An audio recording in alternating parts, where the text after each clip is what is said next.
Two black for white folks and two white for black folks. But the audience that we did have stuck with us, period. And every year there would be more and more at the colleges.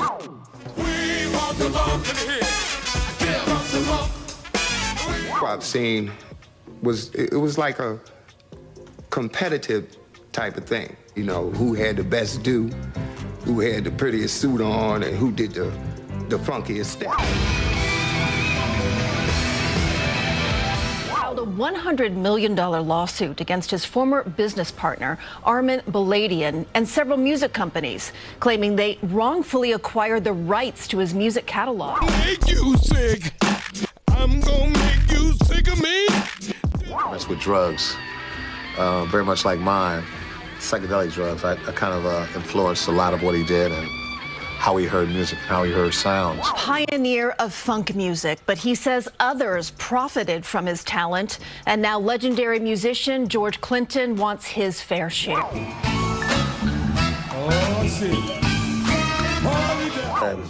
I went up to OJ's, Impressions, a whole lot of big stars, and they was all wondering how did we become the headliners of the show. Do you believe that the Mothership's coming? Yeah. What's into a tizzy then, because now, man, we wheeling and dealing. We got this happening, we got that, we got the road thing happening. You're spending money here, you got all these people you're taking care of. I mean, it was a circus. I mean, it was a real circus.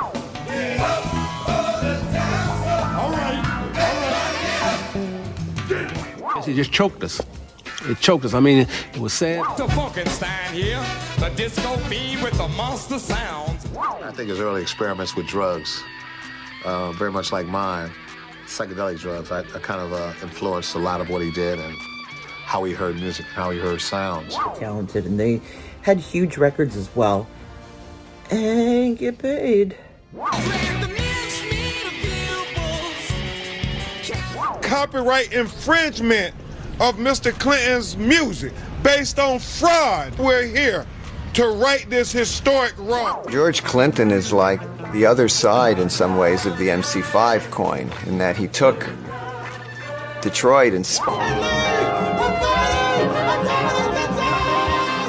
Hang with me as we unpack George Clinton's latest news and expose the exact night his own crew plotted a quiet but brutal revolt. Think contracts that feel like handcuffs, cash that drifts away like stage smoke, and piles of party pills tossed out instead of paychecks. By the final second, you'll know which bass groove paid for mansions, which voices were muted by addiction, and how the mothership kept flying even while the passengers sharpened their knives. Picture the richest funk stage on the planet. Then picture its stars sleeping 5 to a room and begging hotels not to lock the doors. That clash is real, signed and stamped.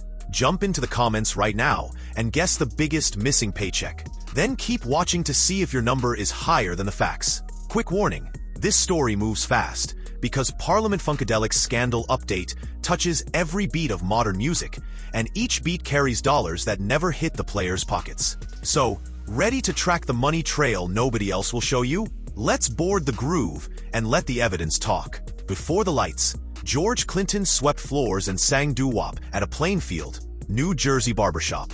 The shop doubled as a rehearsal hall for his harmony group, the Parliaments, a sweet-voiced lineup built around Ray Davis, Fuzzy Haskins, Calvin Simon, and Grady Thomas. In 1967, their single, I Want to Testify, blasted onto radio and proved Clinton's plan could work. But a label fight snatched the Parliament's name, froze their royalties, and shoved everyone back into day jobs overnight. Clinton refused to stay grounded. He renamed the same singers Funkadelic, pulled in teen bassist Billy Nelson, guitarist Eddie Hazel, and drummer Tiki Fullwood, then wired their amps with fuzz that rattled ceilings. When the legal smoke cleared, he revived Parliament as a second brand and ran both groups side by side. Funkadelic played rock clubs full of feedback. Parliament charmed soul stations with polished horns. Every show fed one shared bank account under Clinton's signature. The two-band hustle sounded smart on paper, but it sparked silent questions. Who owned each master tape, and which lineup would see the next check? Record executives cheered the output, tossing bigger and bigger advances at the experiment. Albums like Maggot Brain, Up for the Downstroke, and Mothership Connection landed in the R&B top 10s and shoved the circus onto arena stages. Casablanca Records funded wild stage rigs, neon costumes, even a flying saucer that dropped from the rafters. From the outside, it looked like pure victory, but inside the hotel lobbies, the groove felt broke. Players compared royalty slips and saw zeros. George Clinton kept smiling, promising arrears would clear after the next leg. Trust held for a while. Meanwhile, George Clinton's latest news headlined music magazines every month. Each headline praised a visionary who could juggle two identities without losing cool. Fans cheered. Sidemen wondered where the money hid. This gap between glitter and groceries is the crack that would later split the Mothership. Clinton also launched his own publishing firm, signed the writers, and listed himself as primary beneficiary. He promised central control would speed royalties and block outside sharks. Bandmates, high on new fame, agreed. Rehearsals ran all night in a Newark warehouse. The first national tour packed sports arenas. Horns screamed, boots sparkled, and ticket lines wrapped city blocks. Yet hotel managers chased bounce checks, and promoters wired advances straight to Clinton's office. Roadies lugged 9 truckloads of gear, while musicians squeezed into 2 vans. Nelson and Hazel took secret notes on gross receipts, hoping the math would someday match their pockets. It never did. They held faith a little longer because every crowd roared, every magazine praised the funk revolution, and George Clinton's latest news kept promising bigger slices soon. But delay after delay turned simple questions into loaded silence, and silence, in this camp, always hid trouble. Trouble hit hard in mid-1976, the moment the group learned the flying saucer rig ate more daily cash than the whole rhythm section earned in a month. During a break in Detroit, Clinton gathered the 30-person entourage in a rehearsal loft, waved fresh tour projections, and promised back pay after the next leg. Not one ledger page appeared. Everyone clapped anyway because doubting George Clinton in public felt like erasing future solos. Outside, Billy Nelson and guitarist Gary Scheider compared ticket stubs, counted dates, and spotted an impossible gap. 112 shows in 15 months, each grossing 6 figures. Yet housing stipends stayed at $20 a day. Tiki Fullwood joked his drumsticks cost more than his per diem. Nobody laughed. The very next week, George Clinton's latest news lit up the gossip columns. A fresh publishing advance wired straight to an account only Clinton and his business partner touched.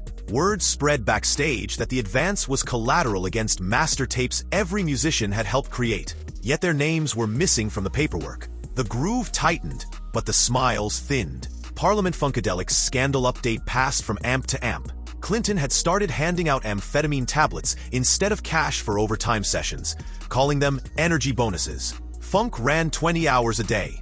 The books stayed frozen. Eddie Hazel bent guitar notes into siren wails. The crowd cheered, but his pockets echoed. Bernie Worrell wrote organ passages that future rappers would sample for millions, yet he cashed diner coupons to eat. These facts hardened resentment into resolve. Glenn Goins walked first, citing unpaid wages. He formed Quasar, died of lymphoma a year later, and his estate still chases the missing royalties. That exit cracked the facade. Jerome Bigfoot, Braley quit next and filed a formal wage claim. Court dockets show his affidavit line by line. George Clinton responded on stage with bigger theatrics, adding neon jumpsuits and 7 extra horn players. Budgets ballooned. Promoters loved the show, but backline techs complained that strings of unpaid invoices followed every stop. The louder the music, the deeper the debt.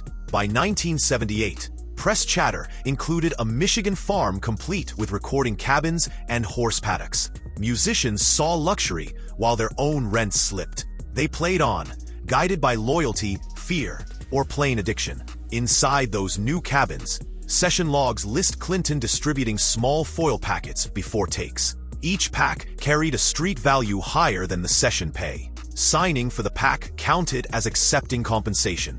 That signature is now evidence in multiple lawsuits. In 1980, label mergers choked the cash flow. Clinton tried to keep the empire spinning by launching spin-offs. Brides of Funkenstein, the Horny Horns, P-Funk All-Stars. Every contract led back to the same office, the same signature, the same unanswered questions. Parliament-Funkadelic's scandal update grew thick. File boxes marked unpaid balances, missing splits, and addict rehab fees. Yet Clinton remained the public hero, beaming from magazine covers while sidemen pawned gear. That image cracked once Armin Boladian entered the timeline. Boladian's Bridgeport Music scooped up Funkadelic copyrights at discount prices. Clinton blasted the deals as fraudulent and sued for $100 million. The countersuit claimed defamation. 2 weeks in a Los Angeles courtroom ended with a jury siding with George Clinton, agreeing that calling Boladian a thief was either true or protected opinion.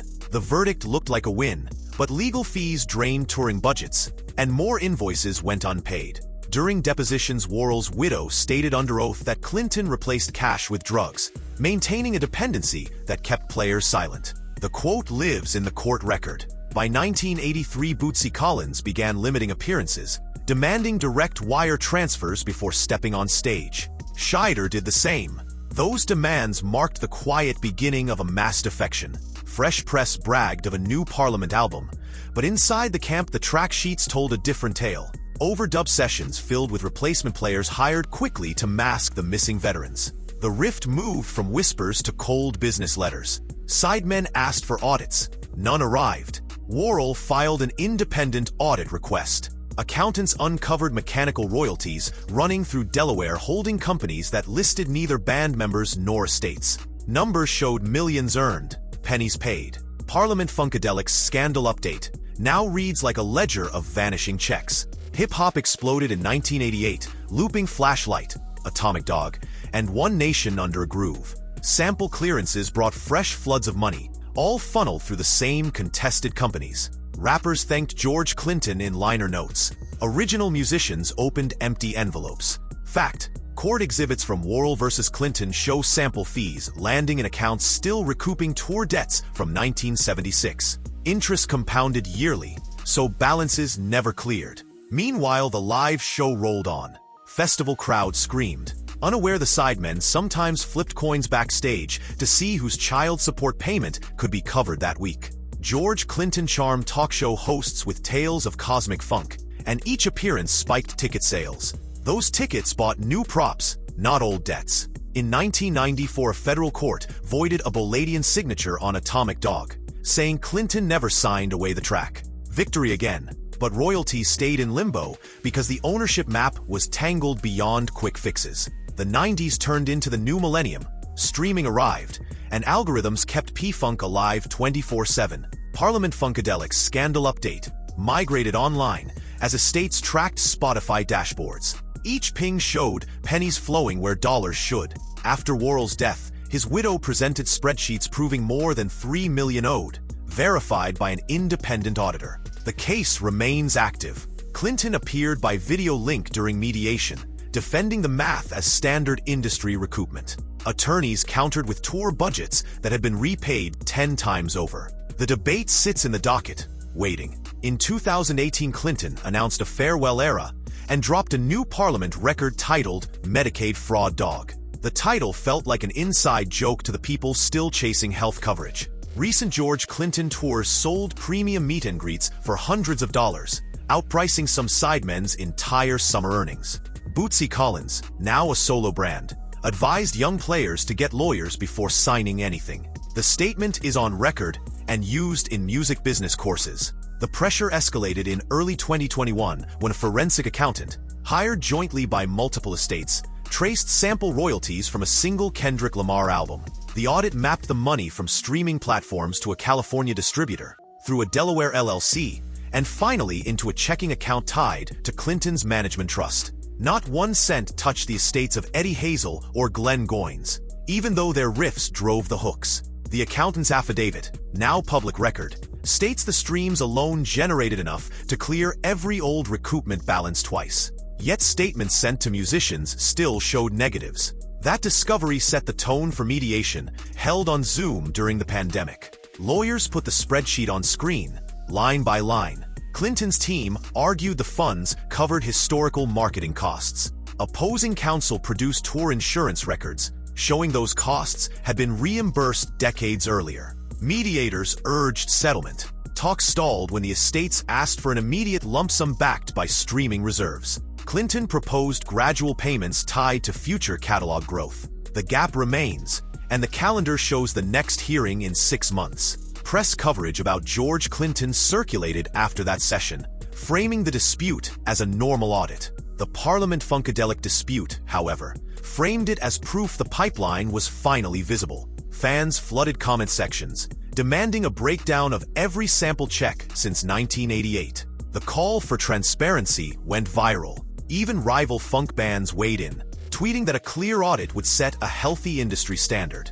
The conversation became bigger than P-Funk. College music business classes built modules around the case, citing primary documents filed in federal court. Students ran the numbers and gasped at the compounding interest on supposed debts. One professor dubbed the audit the Rosetta Stone of unfair royalty math. Every fact in that lecture is footnoted. Meanwhile, Clinton booked another summer run, headlining festivals from New Orleans to Tokyo. The promotional poster listed 50 years of funk history, but it did not list the 24 lawsuits still open. That omission angered families of deceased members. They issued a joint press release calling the tour a victory lap, funded by unpaid work.